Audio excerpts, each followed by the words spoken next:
আৰু সকলো মানুহৰ ইয়াৰ ঘৰ দুৱাৰ পানী পৰি টিং ফুটা কৰি গোটেই অনিষ্ট কৰিলে মানে বৰফৰ এনেকুৱা বৰফ জীৱনত আৰু কেতিয়াও দেখা নাই সকলোৱে ইমান মানে এৰাটো পৰ্যন্ত হৈ গৈছে পুৰা সাগৰ সদৃশ হৈ গৈছে বৰফ পৰি অসমৰ মৰাণ এতিয়া পৰিৱৰ্তন হৈছে বৰফৰ দেশত মৰাণত এতিয়া চাৰিওপিনে কেৱল বৰফ আৰু বৰফ বৰফৰ দলিচাই এতিয়া মৰাণক যেন ঢাকি ৰাখিছে এয়া কোনো ছুইজাৰলেণ্ডৰ দৃশ্য নহয় এয়া আমাৰ অসমৰে স্থিত মৰাণৰ দৃশ্য আৰু মৰাণত এতিয়া সকলো পিনে কেৱল বৰফ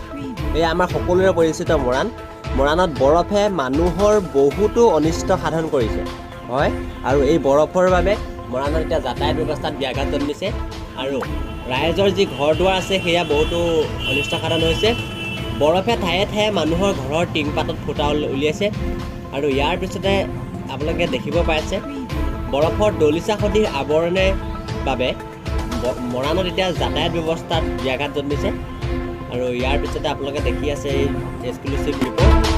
মৰাণত কিদৰে বৰফে গোটেইখন